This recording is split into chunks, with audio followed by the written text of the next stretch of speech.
आइए अब इस प्रश्न को देखते हैं। यह कक्षा 8 की प्रश्नावली 6.1 की चौथे नंबर का प्रश्न है और प्रश्न है एक घनाभ जिसकी भुजाएं 5 सेंटीमीटर, 2 सेंटीमीटर और 5 सेंटीमीटर है, एक घन बनाने के लिए ऐसे कितने घनाभों की आवश्यकता होगी।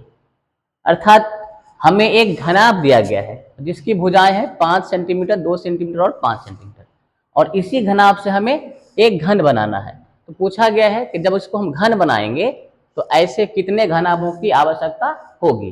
तो पहले जो दिया गया हम उसे लिखते हैं। दिया गया है घनाभ की भुजाएं, अर्थात एक हुआ इसकी लंबाई, तो ये लंबाई हो गया 5 सेंटीमीटर, दूसरी भुजा चौड़ाई, चौड़ाई ये हो जाएगा मेरा 2 सेंटीमीटर, और तीसरी होगी इसकी ऊंचाई, और ये ऊंचाई भी होगा मेरा होगा यहाँ से ये 5 सेंटीमीटर। अब एक चीज जान लीजिए, किसी भी एक आकृति को जब हम दूसरे आकृति में बदलते हैं, अर्थात जब इस घनाभ से हम घन बनाएंगे तो हमें इसकी आयतन की आवश्यकता होगी। किसी भी एक आकृति को जब हम दूसरे आकृति में बदलते हैं तो हमें इसके आयतन की आवश्यकता होगी। तो हमें इस घनाभ के आयतन की आवश्यकता है। तो घनाभ का आयतन होगा, घनाभ का आयतन, घनाभ का आयतन का जो फॉर्मूला होता है वो होता है लंबाई गुने चौड़ाई गुने ऊंचाई। तो लंबाई के जगह पे यहाँ है 5 सेंटीमीटर, चौड़ाई ये 2 सेंटीमीटर और ऊंचाई भी 5 सेंटीमीटर।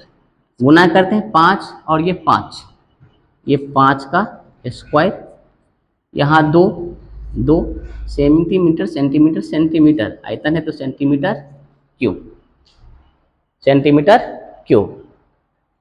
अतः अब इसी से घन बनाना है, अतः घन बनाने के लिए, घन बनाने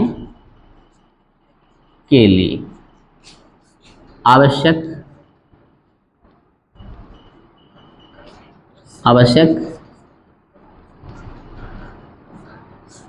घनाभों की संख्या, घन बनाने के लिए जो हमें आवश्यक घनाभ चाहिए वो कितने चाहिए, कितने चाहिए। देखिए जब आयतन हमने निकाला तो यहाँ 5 का पावर 2 है, यानी ये 5 पूर्ण घन नहीं है।